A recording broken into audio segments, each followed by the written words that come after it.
Welcome in to Sweaty Time Pro Wrestling, the only podcast on the Marksline Media Empire conglomeration, force beyond force of the heavens and hailstones to bring you detailed episode breakdowns of Lucha Underground, the combined effort wrestling TV show produced by the El Rey Network and AAA.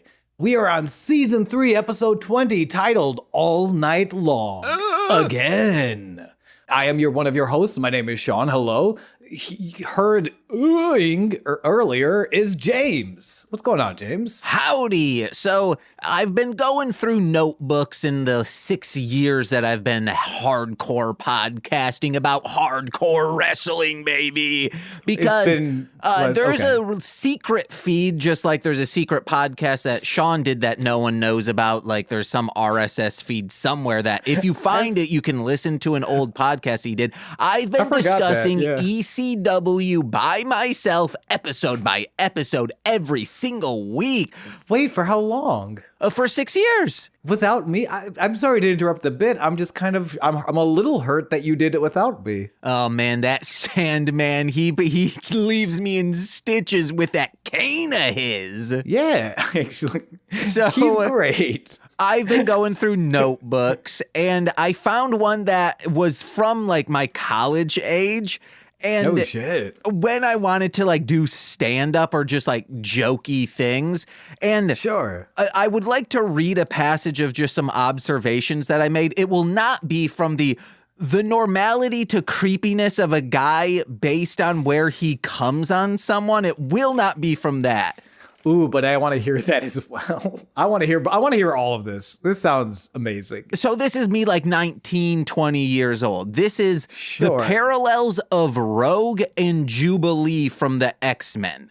Real quick. Yes. Jubilee fan, yes or no? Yeah, she's cool. You're gonna hear my take soon. Hell yeah. I had to make sure. I was nervous that you weren't going to be a Jubilee fan, and that was going to make me sad. Okay. Rogue had reasons to be upset. She could never do what a typical teen girl wants to do.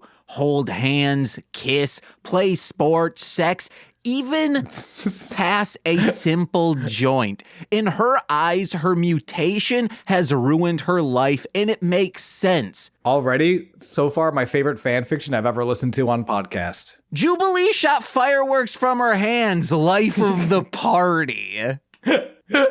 Hell yeah! That's why they're friends. They fill in each other's gaps. Uh-huh.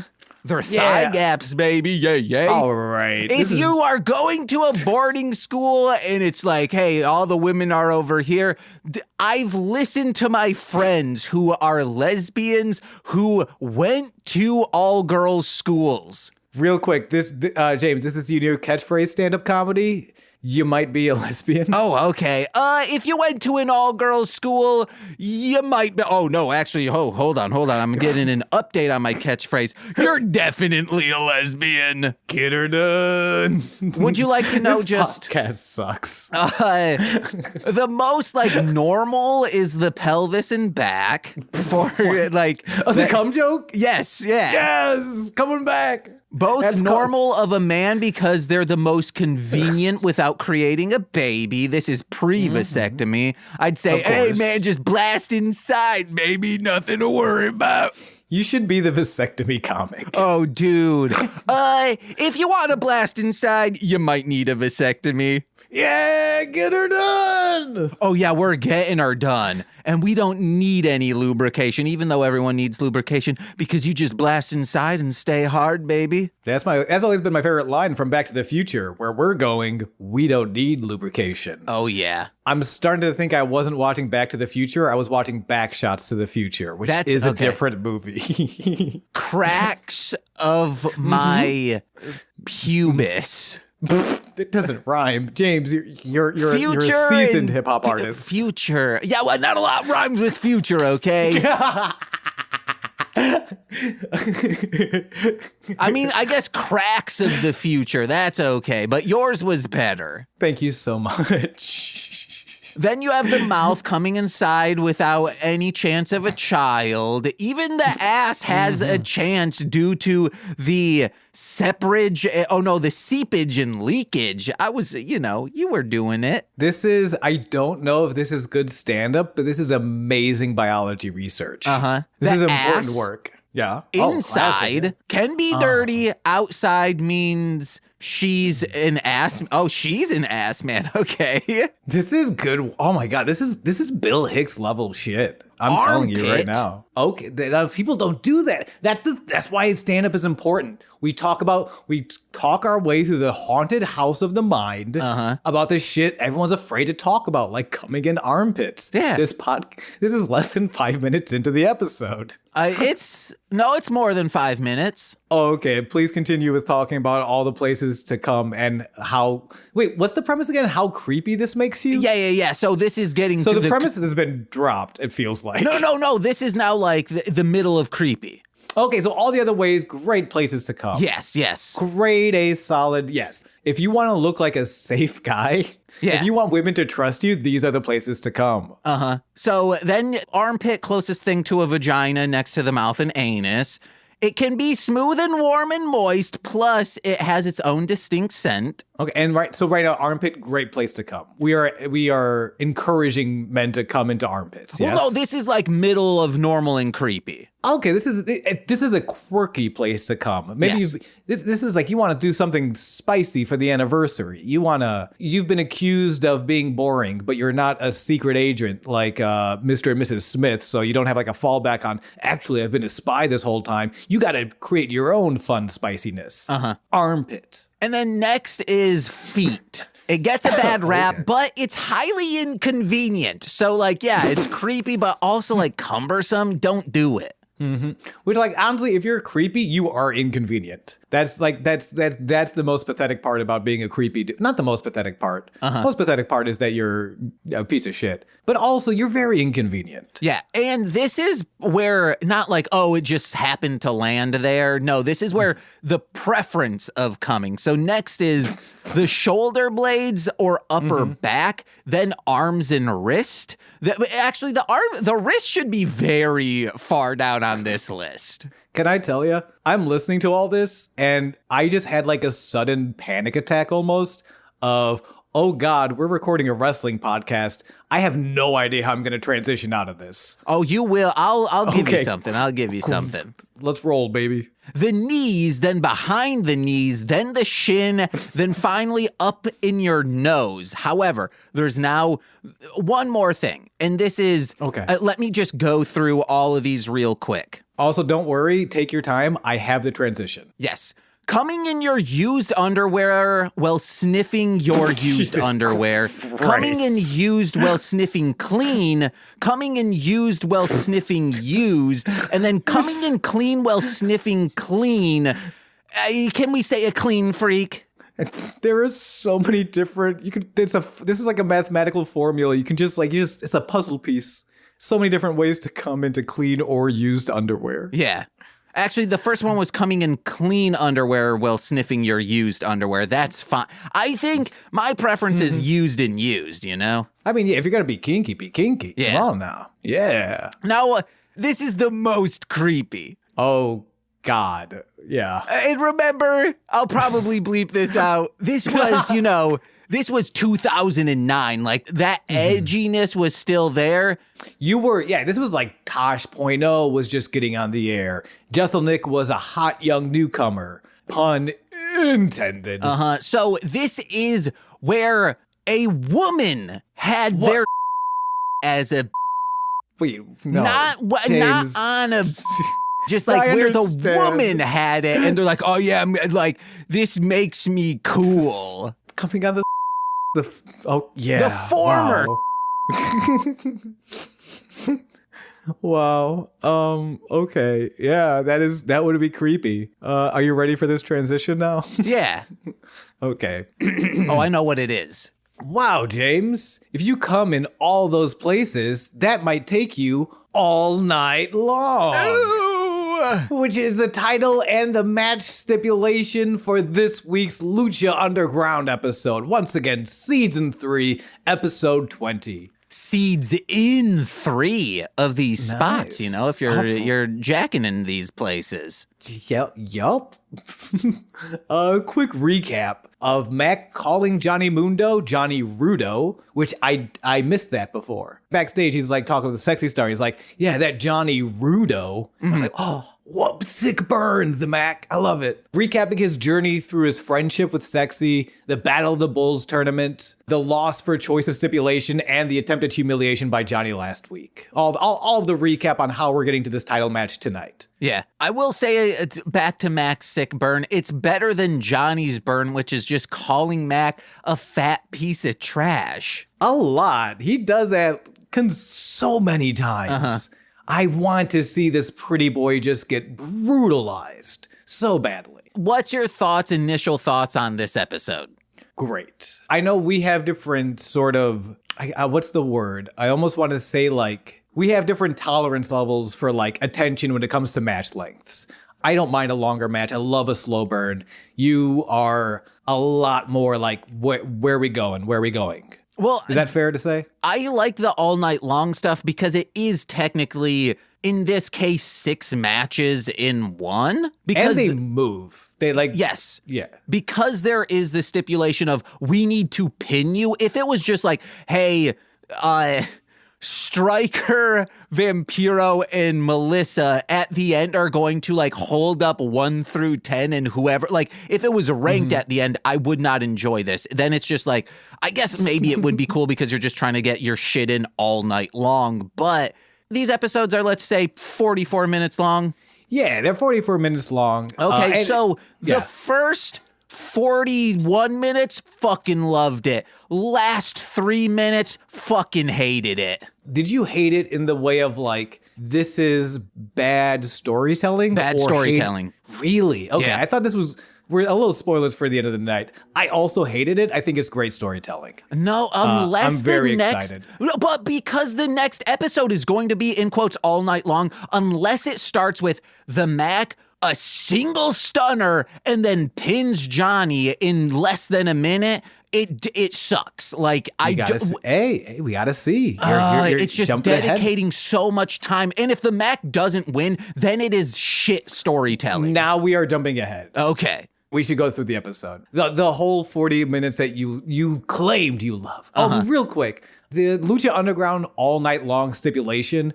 If you're a wrestling fan, this is also known as an Iron Man match. The stipulation for the match is Sean burps, first of all, and then he coughs.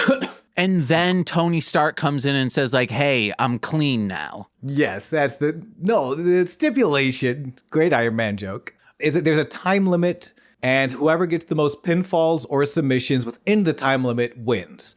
So as opposed to traditional matches where if you pin or submit your opponent, the match is over. This just goes for as long as the time limit is. Whoever has the most points wins. And then Tony Stark comes in and he takes care of you. And he says, man, that devil's no longer in the bottom of that bottle, baby. Because I'm now drinking Celsius. It's my new thing. And then he gets disgustingly addicted to Celsius. It's very tragic. And it gives him diarrhea inside that suit. Great. Thank you. You know he's got a bag hooked up into his poop chute so he can poop in there. I know nothing of Iron Man's colostomy bag, and legally I cannot speak on this further. I've only read Infamous Iron Man where Dr. Doom becomes Iron Man for a little bit, and he does say, boy, oh boy, I'm sure glad Tony Stark added a little colostomy bag into this. It shoots right up into you. James, this is gross misinformation you are spreading on this podcast. Well, you don't see it okay, then does Iron Man, does it have, in pajamas, old school pajamas where there's a little butt flap? Can it just shoop? And he's like, oh yeah, I can, it's enough to sit down and pee. And also, so I can take a greasy shit from my Celsius binge. James, I promise I will do a 20 episode arc discussing the various ways superheroes shit. If we can get through this episode. All right, yeah, so the Mack at the end. We started the desk. Metalachi breaks it down to bring us in. I really just wanted to bring up the desk so I could shout out the guy in the referee Rick Knox shirt. We've seen referee shirts before, but this guy, he took Rick Knox's name and he gave it the Who lettering, and I thought that was really cool. I saw a few of them in the crowd. Hell yeah, that's a cool ass shirt. And also, it's interesting. Vampiro's got Scamp energy tonight, which Vampiro, classic Scamp. We love him. I feel like we haven't seen this Scamp energy, though, since necromancing Prince Puma back to life to coach him in the ways of darkness. And if this is your first episode listening to the podcast, wrestling's a lot sometimes. They're like, wait. They don't just talk about where to come on people? What are they doing now? Sometimes we talk about the necromancy involved in bringing Prince Puma back to life and coaching him in the ways of darkness. And sometimes we talk about 30-year-old Batman arcs. We do a lot. Also, Vampiro, please hide your script just a little. Like, just a little. Sean, how would you prepare for a match like this? That's a great question. Cardio, I think, is super important. That's what I put down. Cardio is so important. Yeah. To be fair, like, we are no athletes, but I feel like if you have cardio, you can figure out most other things. Like, as far as like athletics go, if you have cardio, you're probably pretty good. Am I not an athlete? I like work out a lot. Well, you don't compete though. Okay, I compete with myself and I compete for Nicole's gaze. I've seen the way Nicole gazes upon you. Who on earth could Nicole be gazing on that is not this shrine of cum gutters known as my friend James? I have 2 words for you. Henry Butter. Okay, that's a very different kind of gaze. It's still her gaze. She's looking at Butter just like stand in a corner looking like a goofball, not doing anything, then licks her upper lip, the only lip Butter has, and then like Nicole's like, hell yeah, dude. I mean, it's a very hell yeah situation. Just as a friend of Nicole, I feel obligated to clarify that is a very different type of gaze. Speaking of gaze, I couldn't gaze away from the all night long match, which is beginning now. Ding, ding, ding. Baby babies. Yeah, the Mack versus Johnny Mundo. And they talk about this up top. Who will win, superior cardio or this experience and tactics of Johnny? This is the second Lucha Underground all night long Iron Man style match, both involving Johnny Mundo. The first one, I think that was season 1 with Johnny Mundo and Puma. Was it Puma or Phoenix? It was Puma. It was Puma, yeah. Well, it was an amazing match. And it's always hard when you have like, especially like in a limited series, so you don't get to do it a lot. How are you going to up the stakes? And I thought they did a great job on this. I was definitely like, I did not miss the first match. I still love the first match, but I didn't miss it. I was invested in this one. I would love this. You said it was an amazing match. I would love amazing match. It is, they go to like a cornfield and in 4 different areas, 4 wrestlers need to get to the middle. And the first one to get the goddamn belt, they are the champion. And they have to like fight each other along the way if they encounter, or you have other wrestlers encounter them and they try to, keep them away from the belt. It's Legends of the Hidden Temple with wrestling. I was going to say, I think it's a Mr. Beast episode. I think you're becoming Mr. Beast. Okay, you want to know what Mr. Beast, it'll be called MBW, Mr. Beast Wrestling. He's going to do it. Honestly, he might. And I hope he books Olmec from Legends of the Hidden Temple. Could you imagine a wrestling show that features Olmec? Yeah, I can. It's called WWF in the late 80s. Who is Olmec in the WWF late 80s? Just anyone from the Dungeon of Doom. That's WCW, you Dang cad. it! And it's the 90s. Dang it! And I don't know why more women don't talk to me at parties.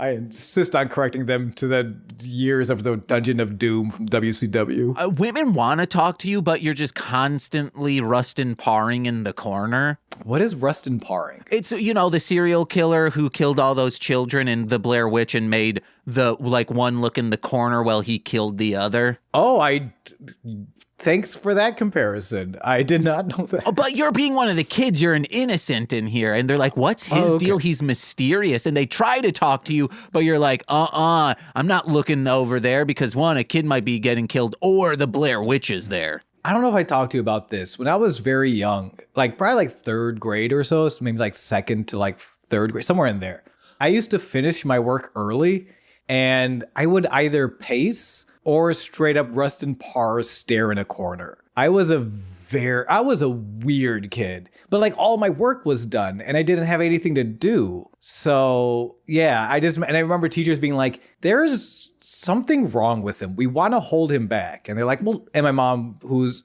loved her to death, just like, there's something wrong with him. That's fair. But he's doing the work. The problem is he's bored. Like the problem is not that holding him back will not help. Yeah. Like you need, I don't know, get him out, like be more entertaining. Stop throwing books at children's heads. My third grade teacher used to throw math books at children's heads. Yeah. Catholic school, baby. This is a Crumb Bums. It's just like we walk in on you and Butter looking in a corner and we're like, what are they doing? And Henry's like, I don't know, dude, but they've been doing it for a while. I guess this is how they bond. And then we turn around and we both lick her upper lip. Oh yeah, that's good. Yeah. Also good is this match, which bell rings. I love these two chemistry. A lot of this episode is probably going to turn into me praising Johnny Mundo, which is, to be fair, most of our episodes. Yeah. I really like the guy. But you can't count out the Mack because he truly is fighting for two. He comes out like, hey, I have myself to fight for and the honor of my best friend, Sexy Star. Yeah. I don't want to take away from the Mack at all. Mack is amazing. It's just the thing I find so interesting about Johnny, and I think one of the reasons this match worked so well, like his hair. It's his hair number one is his hair.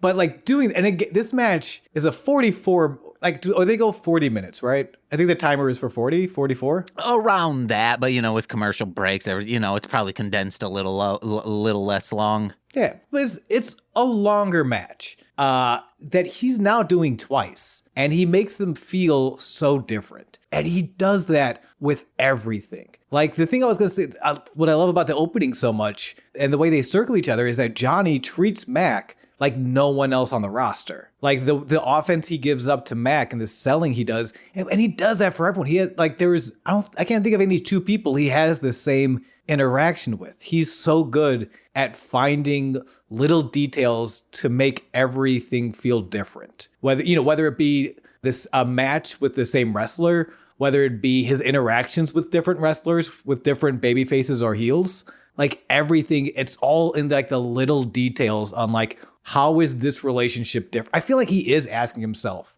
constantly, like, how is this relationship different? Yeah. How is this match in our timeline different than the last match? And it's really impressive. I feel that way with like any artist. Like if you can find those little details to make every work feel distinct, you're probably in a pretty good place. At the very least, you're in a consistently creative place. You can keep going with that kind of juice. So we can't get into like acting methods, but I would like to know what acting teachers taught Johnny Mundo acting, because we know he is a good actor. He has been in things. So my guess is someone told him that for acting, of like how you act shouldn't be the same with each character, or each character you're playing, or I guess it would be not...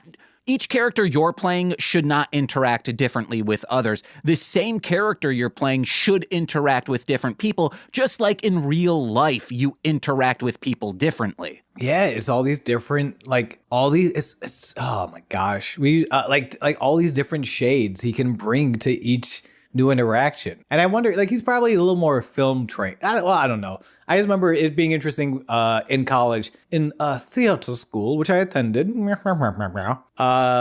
were discussing, and it's probably the first time I heard, the big difference between like stage acting and film acting is you want to do something different each time on film. Mm-hmm. Like, because you only need one take, put it in the can, you're good. Take swings, do something different on each take. As opposed to on stage where like, no, you have like, you're doing shows 6 days a week, twice on Sunday. Like, consistency is going to be your friend. That is a marathon versus the sprint that is film acting. Nah, man, I'm in the Eric Andre film or theater acting. I'd take big swings every time. Oh yeah, the famous stage act. I love Eric Andre. Name a production Eric Andre has performed in. The Eric Andre Show live. That's different, and you know it is. Read a Shakespeare play, you fucking cad. Cad is my new insult for the day. I hope you enjoy it. All right, you glad bag. You son of a bitch. How dare you? You're just full of trash. You goddamn right. Yeah, goddamn right. And I pump just trash into you, i.e. the movies I show you. That's also true. Until next week, you will be on the Patreon with Pearl discussing 1977, I believe's House from Japan. Oh my God, I'm so excited to show you guys that. We've seen some good movies. Sleepaway Camp was a great movie. Oh yeah, I forgot about that, yeah. Yeah, we watched good movies before. Not a lot. This is not just a... Sleepaway Camp is a beautiful experience. I would say House is not just that, it is a good movie. Hell yeah. I'm interested in what that means. But back to the match, because we really kind of just scratched the surface of the bell ringing. And the way Johnny starts floating around, he's got his footwork, he's moving, and Mack is just holding his composure while they circle each other. It's the movement Johnny goes through, this sort of like slip and duck, and Mack not falling for it. Johnny slides in for a single leg takedown, but Mack dodges it. He gets Johnny frustrated and he spits at Mack, and Mack's eyes go wide. It's so, because again, this is Mack approaching the main event. Mack has not been a main eventer before this rivalry. And it's sort of seeing him be like, to me, seeing Johnny spit at him and his eyes go wide is Mack saying, "Oh, I've got your number." It's that sort of realization of, you're the Lucha Underground champion, but you're just a little man who is scared. I love that, because really we could all use that confidence. When we meet someone and maybe we're intimidated by them, or we want that promotion, but there's someone else going for it and we're intimidated by that person. You got to remember, no, they're just flesh and bones like you. They're just Johnny Mundo who can't score a single leg takedown on you. Be the Mack. We get a side headlock. Johnny throws a kick, which Mack catches. Johnny slaps Mack in the face. It is not very effective. Side headlock from Johnny, who gets pushed off, goes for a shoulder tackle, but Mack checks the shoulder tackle. And then so cool. And then afterwards, he fakes Johnny into flinching before roundhouse slapping Johnny, who falls all the way to the corner. It was very effective. Johnny manages to escape and sunset flip Mack for a pinfall. The first pinfall attempt of the match. It's only a 2. The Temple believers start chanting, "You got bitch slapped." And it was true. Johnny got very bitch slapped. Absolutely something this show does so well. Seeing Mack rise, his rise to the main event, and the people come so hard behind him. I don't know, maybe they just got really great sound design, so they're just crowd sweetening very well. But I feel like when Lucha Underground decides to push someone, for the vast majority, the crowd gets behind them. It's not hard for them to be for Lucha Underground to be like, "Hey, this is the next guy," and everyone to be like, "Fuck yeah, they are. Let's go."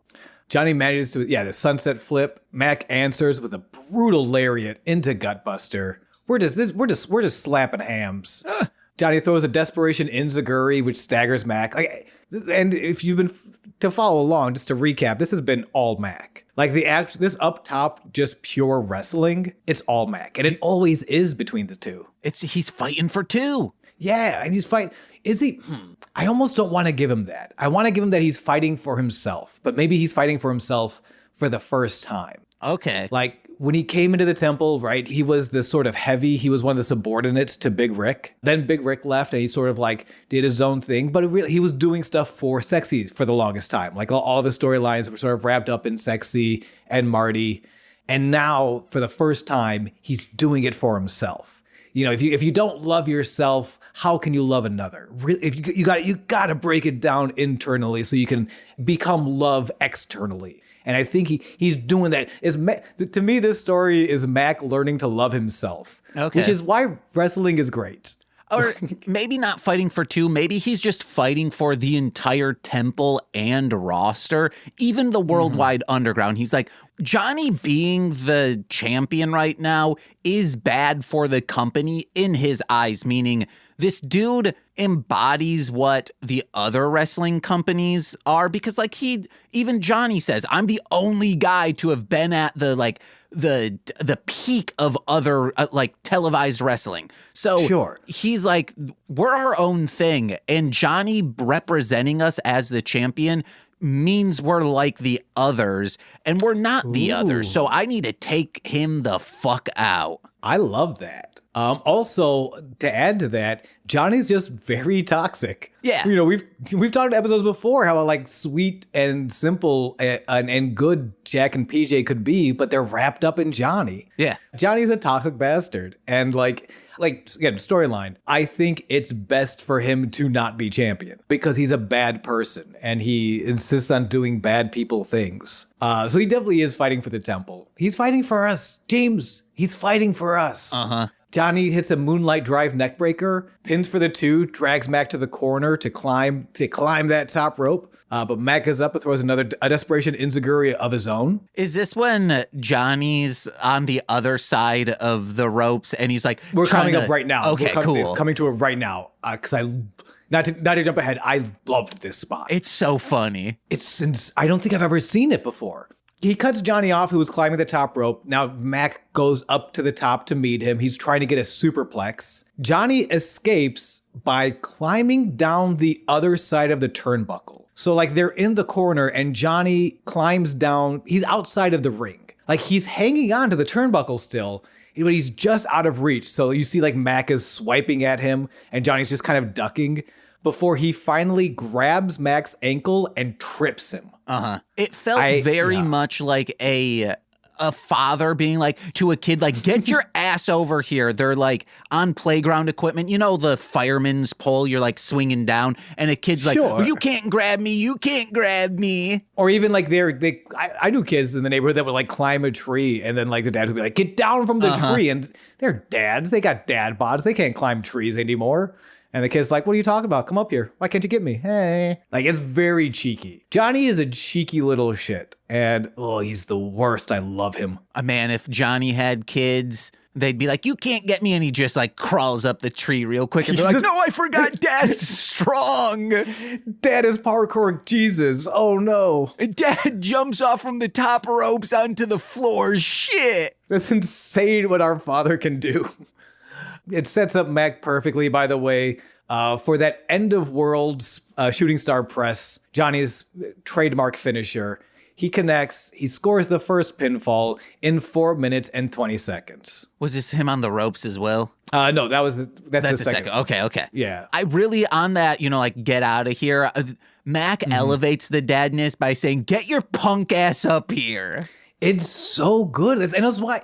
It's one of the things I enjoy, like going back to the thing I said about Johnny Mundo and like why I love him so much, and is that he finds these little differences. And I don't know, maybe someone's done it before and I've never seen it, and he studied tapes, or he just came up with this spot. But like the suplex off of the top rope, classic maneuver. They've been doing it for decades at this point. And there's so many different ways to get out of it. You know, you headbutt them and they fall. If you're smaller, maybe you slip between their legs. I've never seen someone monkey crawl on the other side and then trip. But it's genius. It's like there are so many things in Lucha Underground, but especially from Johnny in this series, that I would love to see come back, or I would love to see other people attempt, because nobody does this. And like it's effective. It's a great way to set up the finisher if you have a top rope finisher and get that first pinfall. We come back from commercial. Johnny parkours off of Mack's back, but Mack catches Johnny in this sidewalk slam that spins out into an uranagi. It's nuts. He gets a pin attempt. He only scores the 2. The crowd begin chanting Chocolate Thunder. Mack works Johnny seated in the corner, springboard dropkick, cannonball. Johnny chops Mack in the throat to sort of try and get back on top. And he gets violent. This is like, all right, because in all of their matchups, when it comes to pure wrestling or even pure lucha libre, Mack outshines Johnny. He has his number. So Johnny has to like just fight dirty. He has to be like, all right, I'm just gonna punch you in the throat. And this is when like the crowd starts middle fingering Mundo, I believe. Mundo gets no love from the crowd all night. I think there's like two people in the crowd or actually one person in the crowd. One person is somewhere in the stadium. Going back to like a couple of episodes ago, you were probably right that must have been Jack and PJ. Because also this was filmed that same night that we were discussing. Yes, it was. Fuck. That's awesome. Damn. They're even in his use of minions, Johnny is so innovative. Which means they had like a 5-minute match or like maybe 8-minute match previously. And then they did maybe they had like 2-hour break and then they did this. Which is insane. It's, oh my God. Imagine your job is like, you have to be running around lifting like minimum 200 pounds nonstop for 3 straight hours, or not 3 straight hours, like in 1 straight hour, you'd be like, yeah, that's gonna suck. Yeah. On top of that, like you also need to bump, which I've heard it explained as like every bump you take is like a car crash. The way like it impacts the body. So you're taking multiple of those each night in addition to lifting. And if you're Johnny and Mack, by the way, you're doing a bunch of flippy shit as well. So your cardio, coming back to cardio, baby, needs to be there. And you need great customer service, i.e., the crowd's in front of you. You need to make sure they're pleased. Yeah, or they're very unpleased if you're Johnny Mundo. Yeah. AKA Johnny Rudo. But that's still, I would say, a form of customer service because that's what they're there for. Yeah, you're still playing into them just for the opposite effect.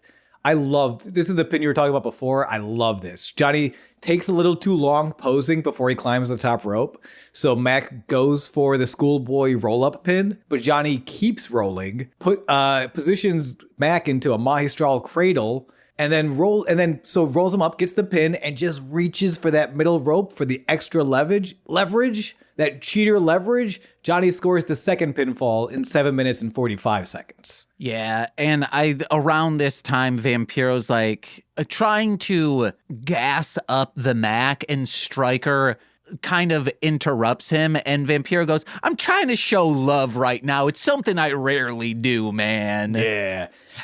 And just a quick reminder, Johnny is up right now 2-0. But if you watching the match, all of the actual wrestling, it's been Mack the entire time. Like Johnny has scored 2 pretty either cheeky or straight up cheating pinfalls. He's the ultimate opportunist. You think you know me.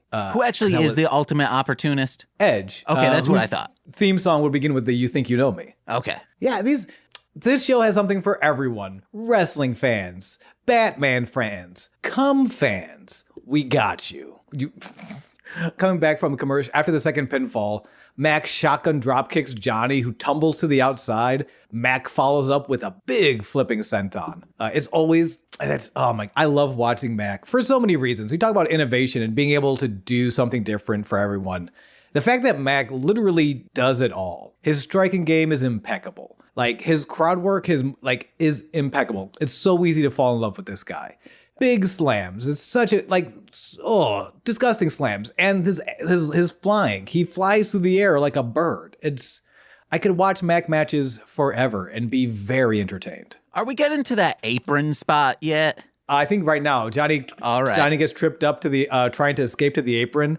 Mack follows that up with a jumping neckbreaker from the apron to the floor. We're still on the outside. Let's just say Mack brought Mundo from Slamtown to Floorville. I love that. I have a similar note later. Okay. Of Mack taking Johnny to somewhere adjacent to Slamtown. Mack is he's a well-seasoned veteran, and he's a well-traveled competitor. He's been to Slamtown. He's been to Floorville. He goes there, baby. He's kind of, I'm going to say this joke and I want to preface it. I hate it too. He's kind of like the Bill Maher of wrestling. He goes there. Oh, hell yeah, dude. No, don't. Oh, hell yeah. That just sucks. This sucks. This is hollow sarcasm. He's like doing more damage to this country than good. He's like the Bill Maher of wrestling. He's religiousess. I don't want to compare Mack to Bill Maher anymore, actually. I love Mack. He's like the Bill Maher of wrestling. He's got new rules, and that rule is you leaving Slamtown to Floorville. Can we call Mack the Paul Rust of wrestling at least? Yeah, he's got new no-nos. Thank you so much. And man, you know the Mack when he was like in his late 20s, early 30s could totally play a teenager in I Love You, Beth Cooper. That's a very specific reference, but I agree because Mack's skill is limitless. He could totally be in an RV traveling across the United States with Matt Besser, John Gemberling, Betsy Sidaro, and more, and he could totally get fucked by a cat. What movie is that? Oh, it's not from a movie. It's from a unsold pilot called This Show Will Get You High. I was so afraid you were going to say a dream. Oh, no. I'm just dreaming of Paul Rust fucking cats. Hey, by the way, add a fourth thing this podcast talks about that is not wrestling. Yeah, fucking Paul cats. Rust. Oh, okay. I was going to say Paul Rust, but okay, yeah. Mack rolls Johnny into the ring. Johnny kicks out at 2. Big overhead exploder suplex. Johnny escapes to the apron again. Springboard crossbody, but Mack catches and rolls through. Stands up, still holding Johnny, by the way, in that crossbody position. Repositions him for a power bomb. Excuse me, I wrote in my notes, a breathtaking sit-out power bomb. This fucking power bomb pins and secures Mack's first pinfall in 10 minutes and 51 seconds. The score is now 2-1. Oh, I loved that power bomb. We get back from commercial. Crowd is chanting, "Return of the Mack! Return of the Mack!" Ooh. Johnny's begging off. He baits Mack into the corner trip. Like he baits him into the corner and trips him into face first into the turnbuckle. And that's where we get the "Welcome to Slamtown, Mack," as Johnny starts shoving his boot in his face. Not a very exciting wrestling move, but he said the phrase, and it makes me very happy. Yeah, around this time, Stryker just has a way with words. He says, that cocky smile, that Cheshire grin. I have that in my notes later. Oh, he is very Cheshireful. He's a cheeky little bat. We can't say scamp because he's too toxic to be a scamp. And I think we discussed like scamp, if not positive, is at least neutral. It's not really negative. Yeah. Yeah. Where Johnny, again, is a very toxic person who, kayfabe, needs to be stopped. Mack blocks a suplex, gets one of his own. The strike exchange starts, and when you think of strike exchange, usually it's the same strike back and forth, and it can be very effective. You know, like his elbows back and forth, chops back and forth. Johnny and Mack, and I think it's actually Mack who he initiates a different strike each time, and they're beautiful. It's like a headbutt, or Johnny hits a roundhouse kick, and then again, Mack can do everything for a big guy. Seeing Mack extend his leg to that roundhouse kick to Johnny, it makes me so happy. Mack's getting the better of the strike exchange until Johnny finds the standing C4. He climbs the top turnbuckle, calls Mack a fat turd. Mack fights this. Don't stop calling Mack a fat turd. He's in such good shape. Mack fires him up. He fights back, gets back to the top rope, exploding suplex off of the top. Mack covers Johnny, but Johnny limply grabs the rope. Johnny's starting to feel the Mack, especially in this 2-1. They fight for turnbuckle position again. This time Johnny starts throwing headbutts before throwing a fingernail into the eye of the Mack. Mack drops to the outside of the ring. Johnny climbs to the top rope. Huge parkour tornillo. It's insane. This is why if you are Johnny's child, do not climb a tree to escape your father. He will find you. I guess I want to go back to that. What would probably happen is the kid's in the tree about to do that move to the ground, and Johnny's like, "Do not do that." And he's like, "You do it every night, Dad." And he's like, "I've been trained." And the kid's like, "I'm a child. My body will heal." That's not, don't. I just think of that, what was it, baby Hercules? Young Hercules, kid Hercules. Yeah, and there's that clickbait thing that always shows up of like, see what this kid looks like now. It's really scary. And it's like, don't work your kids out. Like their muscles need to form before you start building them. Don't let your child do tornadoes off. Well, I don't know. Part of me wants to be like, don't let your child. I think here's parenting to me. Don't let your child do these tornado like parkour jumps out of trees. But when they do, don't get that mad at them. Like don't let them do it. But when they inevitably do, be kind to them. Like be like, hey, I'm glad you're safe. Make sure you keep doing that safe. You know I don't like it, but just be safe, little Jimmy. Nah, bring their ass to Slam Town. No, don't slam down your children. Well, speaking of Slam Town. Yeah, Johnny slam towns his ankle on this landing. Like, it's a beautiful hit. He connects with Mack, but he comes down on his ankle in a very tweaky way. We see the ref throw up the X, which I don't know if you're familiar with this hand symbol. It's kayfabe to break kayfabe, or it's a signal to break kayfabe. Mm-hmm. Someone is actually injured. So when you see referees hold up the X, someone is hurt. But I started screaming, yes, Mack's doing it. Because Mack starts to he's like, I don't give a shit. This dude's fake it. Like the match is still going on. I'm going to keep beating the shit out of him. But then security, I guess they're still there, starts bringing him out. And I was like, no. Well, it's security. And I think it's Mack, because Mack later, so the first thing he does, he throws Johnny into the ring, and then the referee comes in whoa, hold on now. Uh-huh. And it's security, it's the medical staff who start bringing out a stretcher. Uh-huh. Everyone is telling Mack, hey, no, he's hurt. Please, he's hurt. And then later, we go to commercial, we come back, and fucking nice guy Mack, sportsmanship the Mack. He taps up Johnny, who has been such a piece of shit forever. Obviously, but kayfabe. He daps him up. He's like, "Hey, you're okay? Are you I think one of them says I'm sorry, which is so fucking sweet. Mm-hmm. That's my heart actually got very my eyes welled when I heard that I'm sorry. I'm like, oh, because it's not supposed to be like this. Oh no, I knew this was. Well, let me get there. Yeah. So the referee. So after that dap up and that I'm sorry, Mack goes. A referee grabs Mack. They talk, and Johnny fucking Mundo does a kip up on the quote unquote bad ankle, kips up, running boot to either his Mack's quad or his nuts. I'm not sure. Let's just say lower thighs. He does a running punt to his lower thigh.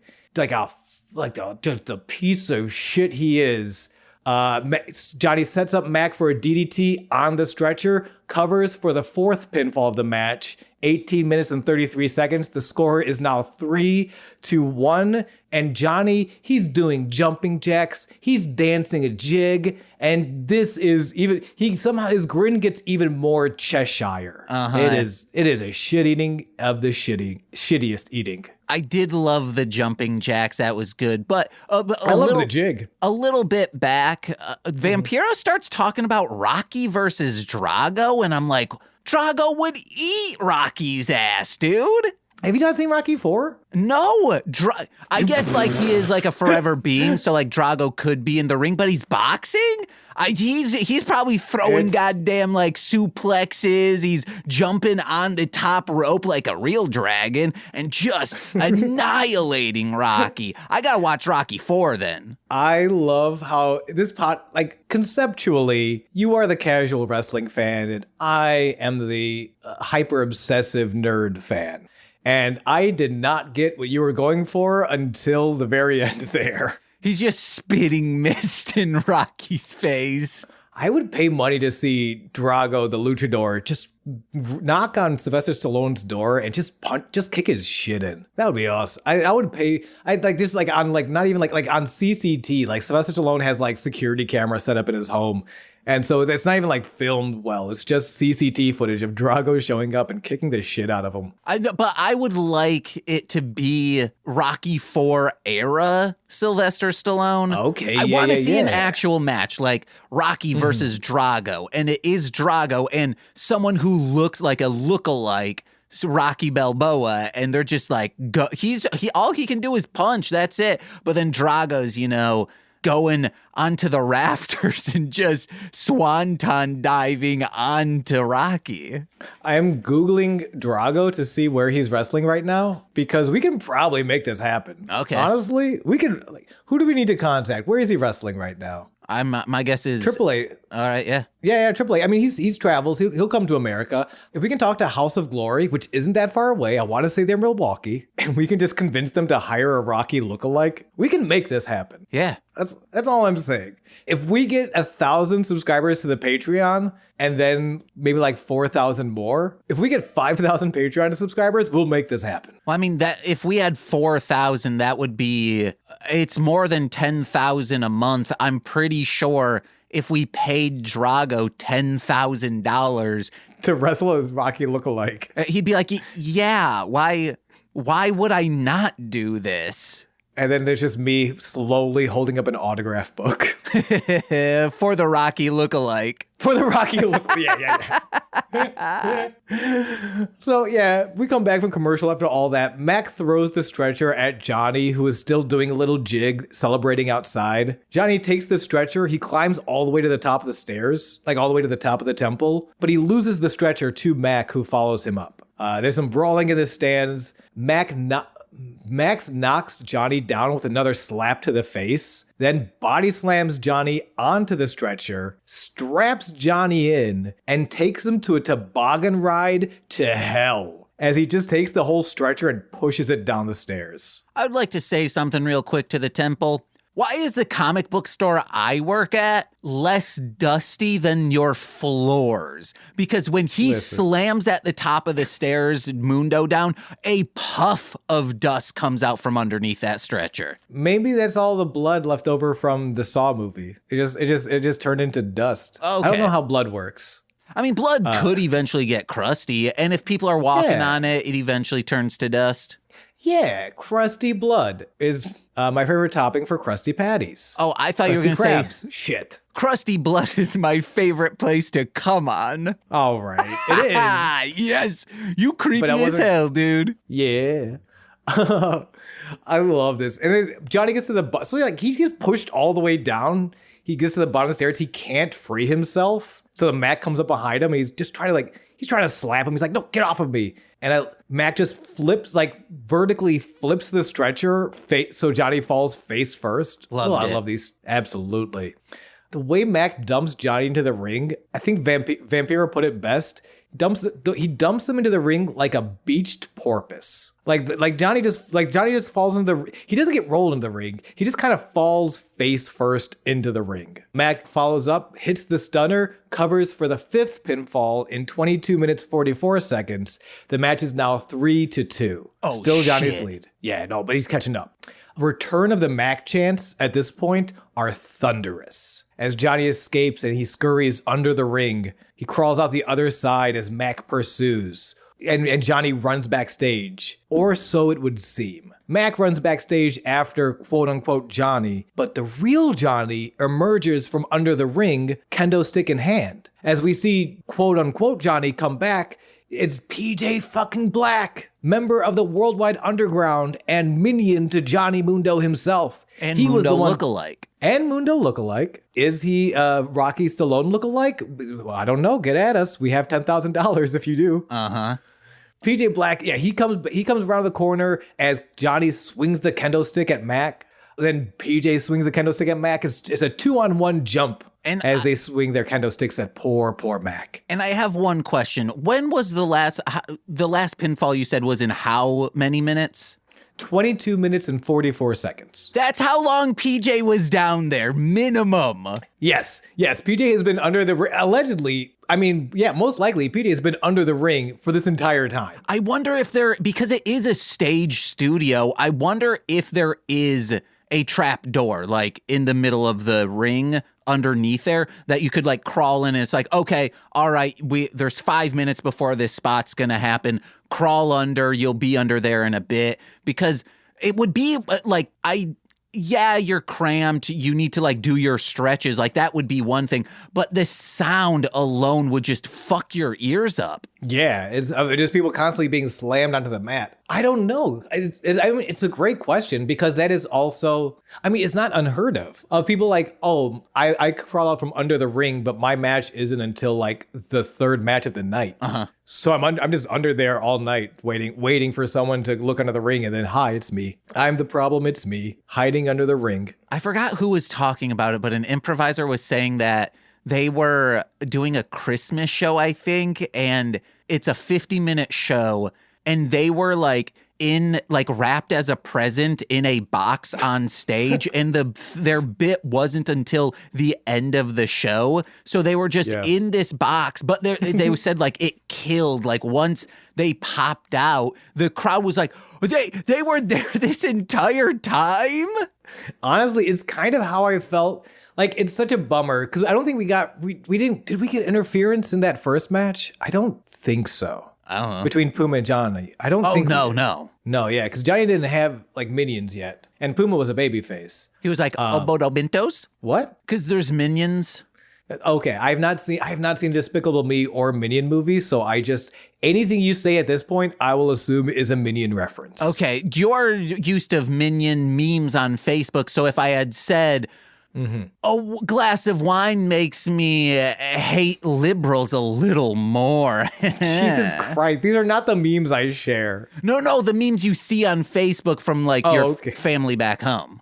I thought you accused me of sharing alt-right Minion memes. No, I don't know why that was the line. Out of everything we said today, that's the line I draw. Yeah, I bleeped out one thing, so people are like, I don't know, it might not have crossed the line that far. No, it was fine. Yeah, it's the alt-right Minion stuff. But yeah, so like normally it's disappointing in a match like this sometimes to see interference. But the way they go about it and the pageantry and again, the innovation, like I think that's the one thing Johnny, because Lucha Underground, maybe not everyone has seen it. When people talk about Johnny, I wish they talked about how innovative he is because it's all these spots we've seen before, but never like this. Let's put the Mack also on a pedestal a little bit. He is a juggalo, so that's all pageantry. So I think some of this is coming from him. And also like Juggalo shit is so comic booky as well. So this felt like a Marvel comic, and we'll get into it a little bit later because it felt like a hero and a villain fighting. The villain's about to win, but another hero comes in to help, but then another villain comes in to help, and it just felt flawlessly integrated. Absolutely. I will put Mack on a pedestal every chance we get. Definitely very vibes on the superhero comic book, which we're about to get into. But also real quick on the Mack, because I don't think I've said it before. I mentioned how for whatever reason this Mack is the one person Johnny has such a struggle with, and I think that was the right call with the roster at the time. I think that was 100% correct to be like, hey, Mack's the guy. This is the guy I can't beat. This is the guy who out wrestles me. He flips better. He answers my roundhouse kick. Like, I think that when I saw Mack answer Johnny's roundhouse kick with a roundhouse kick of his own and it be fucking beautiful. And on top of that, he does flipping sentons. On top of that, he does picture perfect sit out power bombs. Like, he does everything so well and in a very Mack way. It's so easy to get behind him. I'm curious what a bad guy. I mean, I guess we kind of saw a villainous Mack, but not really. He was just like working under Big Rick. Yeah, it's just so easy to. I don't know what that is. Maybe it's just because he's a genuine good person, or at least he gives off the vibes of such. It's so easy to root for him. I don't know. It's. I guess it's hard to put into words. Maybe this is me. This is how I tell someone I love them. By the way, I can't put it all into words. I wish I could, but I just know how I feel. And Mack, I love you, bud. Yeah, and then Catherine's like, dude, you just need to tell me with that dick. Catherine is not real. Quick, the part where I was like, show me that hog. I made that into a clip and TikTok removed it. Yeah, thank you, TikTok. It was a funny clip. I was like, why did they remove this? And I kept listening. I was like, we're just like seriously talking about wrestling right now. And then it gets to that part. I was like, yeah, I guess. I think that was the most. Was that the one because there was one where I'm like, I'm kind of pearl clutch and say James. Yes. Then there's one where Then there's one where I just really say it. I'm like, James. Show me that hug. Yeah, because you were 6, so you were very James out.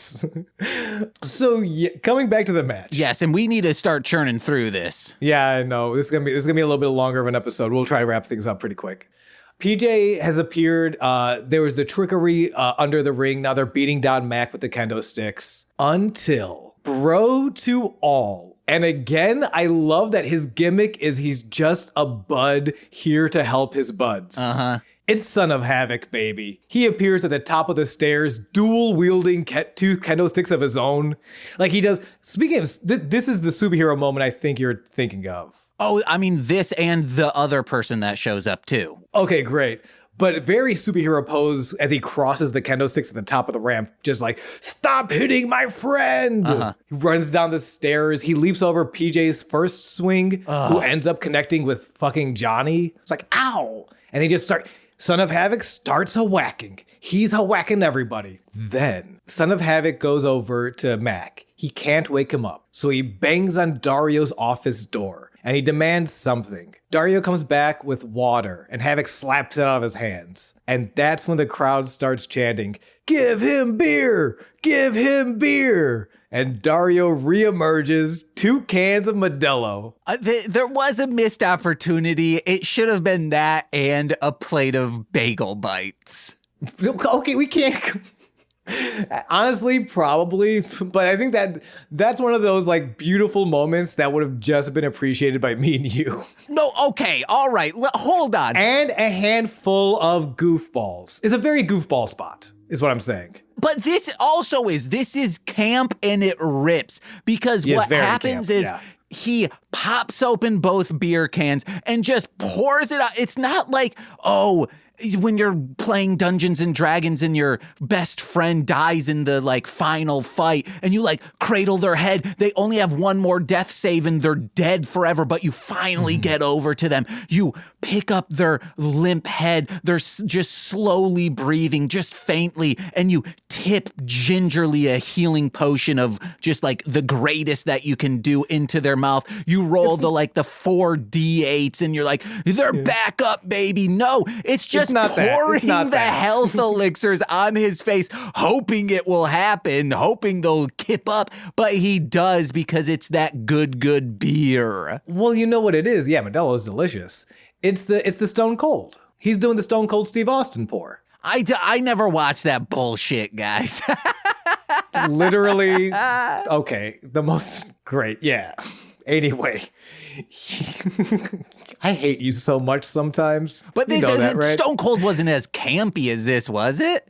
If you think about it, well, okay, wrestling as a medium, I would argue is very campy. Yeah. And I would argue the entire world is so camp that I don't know, Stone Cold, hey, I finished a match, give me 2 beers, I'm going to punch them together, and I'm going to spill more on my chin and chest than I ever get in my mouth. I'd argue that's very campy. Yeah, but I guess because the entire audience was like, dude, we're ruthless aggression and attitude aired up. It seems corny opposed to campy. You just called one of the most famous wrestling moments, spots, like taunts. I don't know what to call it.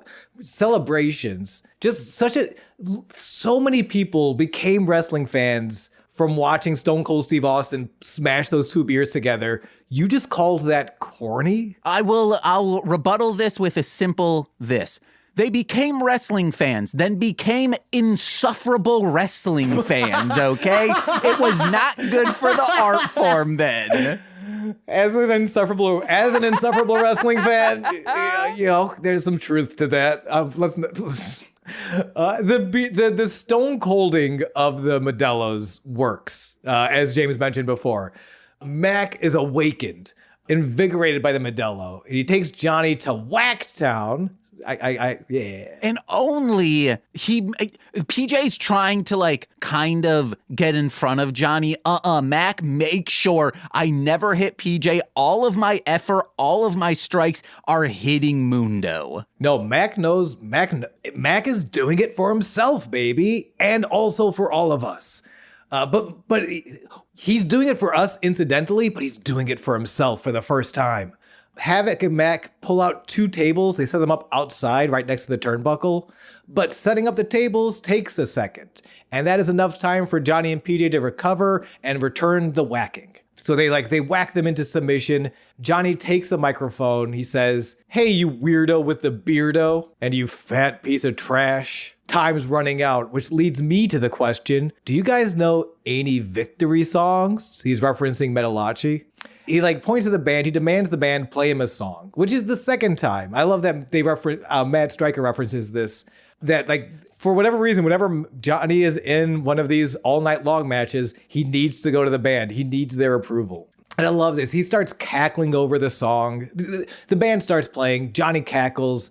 His voice is cracking as he continues to taunt the Mack as the maraca player drops the maracas, which is the first rule of maraca playing. Don't drop the maracas. But bravely and boldly, they do before diving off of the bandstand into Johnny and PJ. Dude, it sucks that Sexy Star sucks because...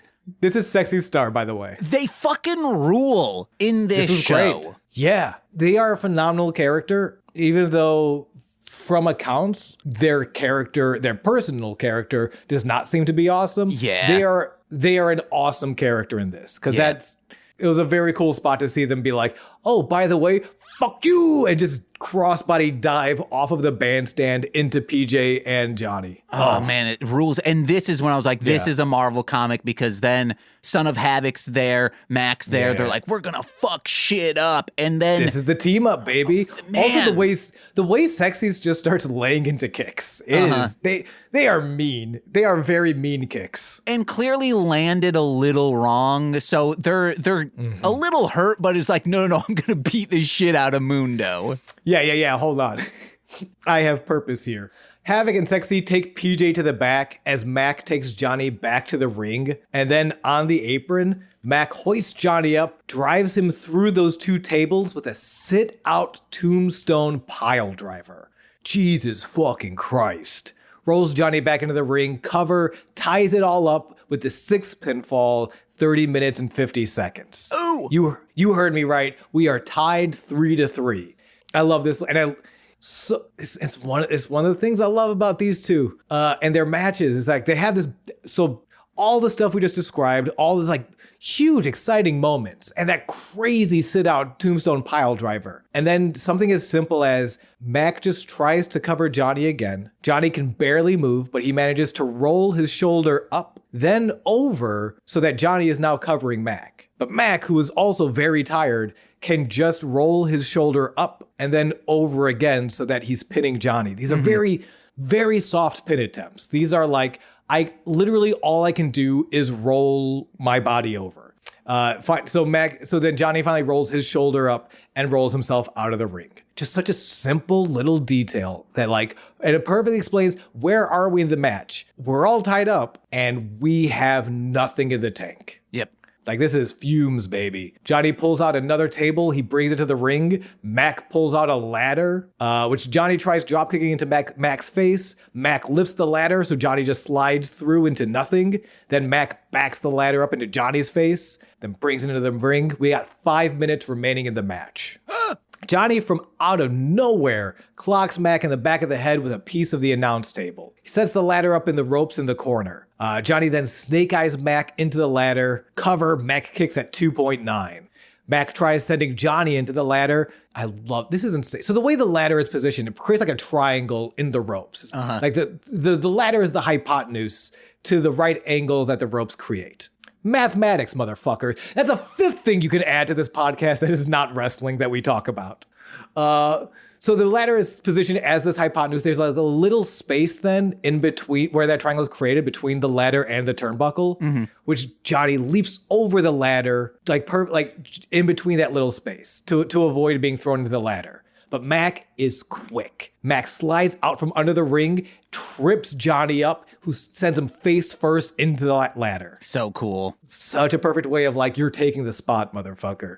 Mack covers, Johnny grabs the rope again. Mack is setting something up. We'll never in the corner. We'll never know as Johnny drop toe holds Mack into the ladder. He sets Mack up onto the ladder. The ladder's on the ground by now. So he sets Mack up onto the ladder. He's looking for a fin de Mundo sorry, I am very excited. The flipping splash, he's onto the ladder, but Mack rolls off, so Johnny just lands on the ladder himself. Eats absolute shit. Mack doesn't go for the pin, though. Mack opts instead to set up the ladder, chops Johnny against the ladder before setting up the table and pulling Johnny onto the table. Mack climbs the ladder. 1 minute remains. And this motherfucker I don't know if he's in the Worldwide Underground or he's just a fanboy, but Ricky Mandel comes out cosplaying Johnny Mundo. Ricky Mandel, if you don't remember who he is, it makes sense. He's been a jobber for the most part, but he loves Johnny Mundo. He mentioned it in that exchange he had with Sexy Star that one time. Oh, I love Johnny. He's so cool. And that's Mandel as Mandel, opposed to he was masked, right? He was masked a couple of times. I believe he was one of the members of the Faces of Death. Disciples of Death. Disciples of Death. Thank you. So he technically was a champion. Yep, former trios champion, but he is cosplaying out Johnny Mundo crazy. He grabs Mack by the ankle. He's like, "No, don't climb the ladder. I love him." And that's when Havoc and Sexy come back out. Sexy grabs Mandel's ankles and Havoc just boots him in the face. They take him to the back. Excuse me. Mack gets to the top of the ladder. 30 seconds remain. This frog splash. This is a big ladder, by the way. This is a big ass ladder for Mack to frog splash, connect, and slam Johnny through this table, splintering the wood. Johnny's body decimated. Mack's not doing much better. 10 seconds remain, but Mack is struggling to find the cover. Eventually he crawls, he gets there, but when he finally does, the referee only has time to count to 2 before the bell rings, time expires. Match is ruled a draw. Johnny Mundo is still your Lucha Underground champion. This should be basketball rules when the buzzer rings, but if the ball's in the air, if it connects, goes in, that counts.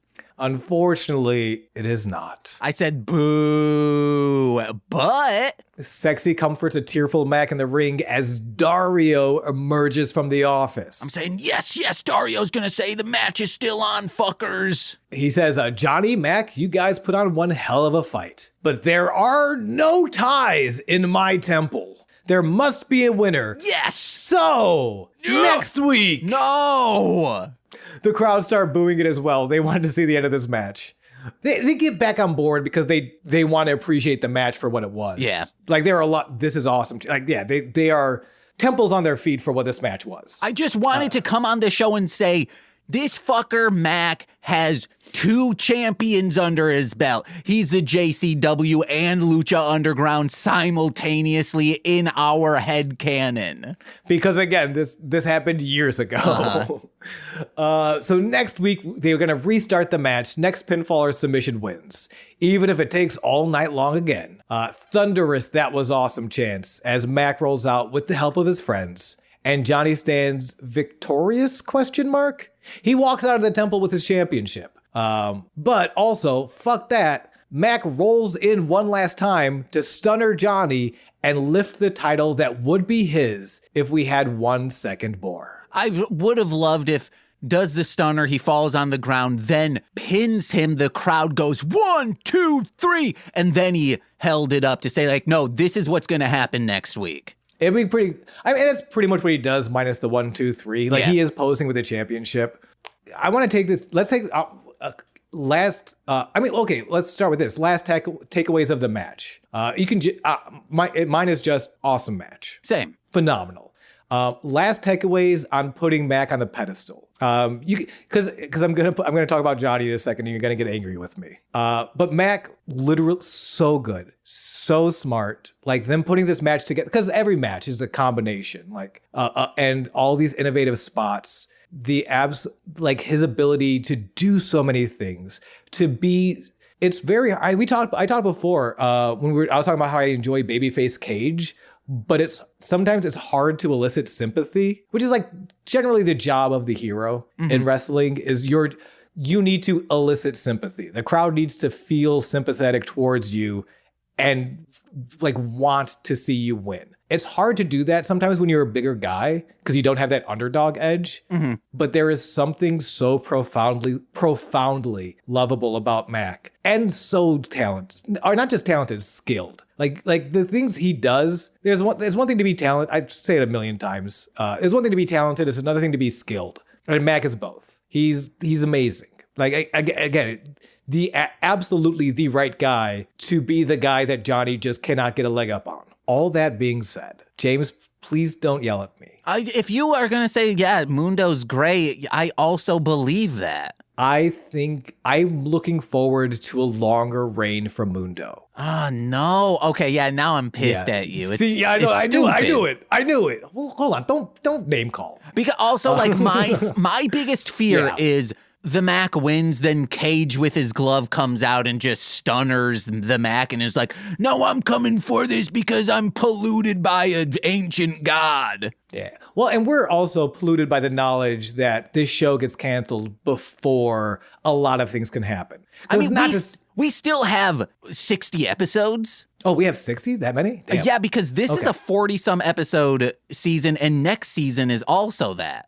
Okay, so we might have time. Like, it's not to say I don't want to see Mack become Lucha Underground champion. I desperately do, but we're not. I think this is Johnny's second defense of the title. He hasn't held it for very long. And again, how both of them are. I don't want to take away from Mack's innovation or his innovativeness, but I need every time I watch Johnny Mundo, again, I've seen these spots before, but never like this. And I want to see him do that as champion for a little while longer. I want to see him do it as the number one bad guy for at least for a minute longer. I like honestly probably to the end of the season. I think there is so much because Johnny is a guy that historically in wrestling hasn't been thrown a ton of bones. You know, like he hasn't been given the John Cena treatment or anything like that.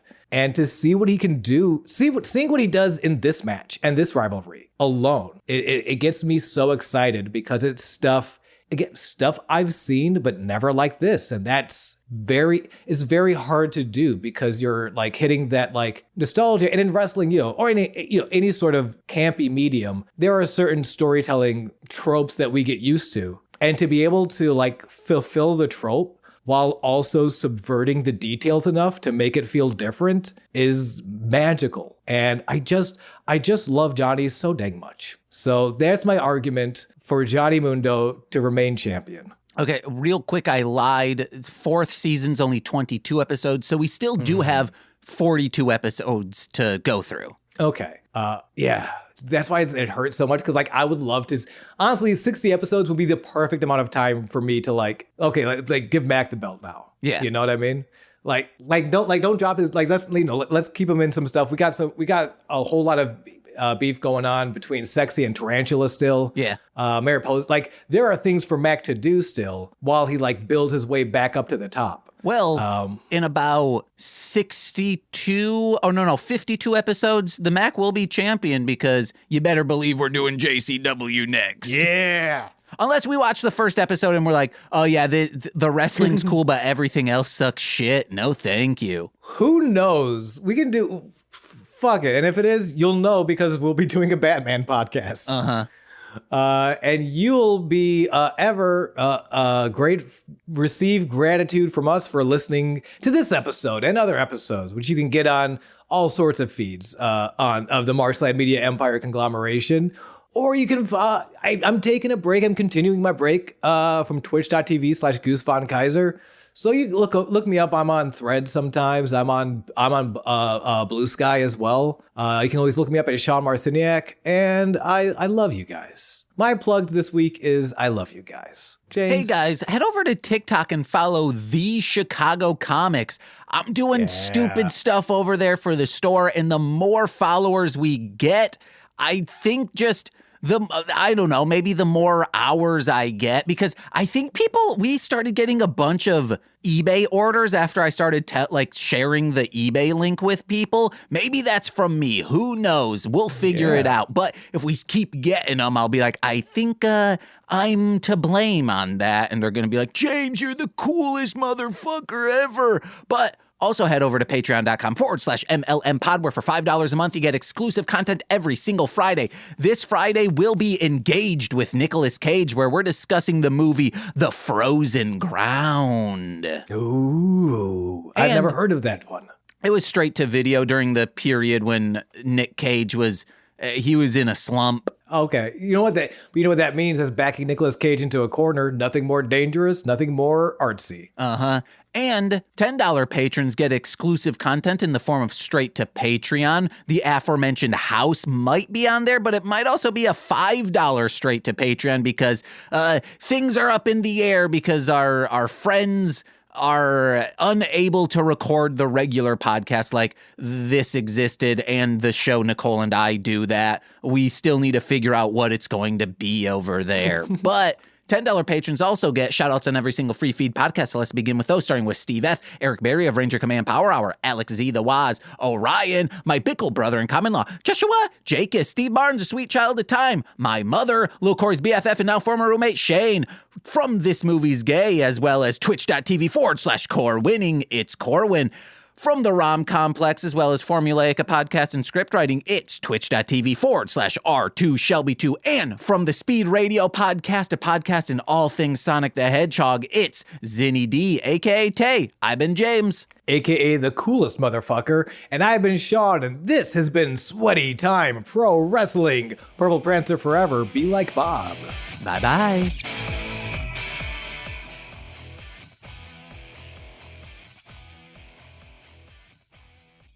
Oh, yeah.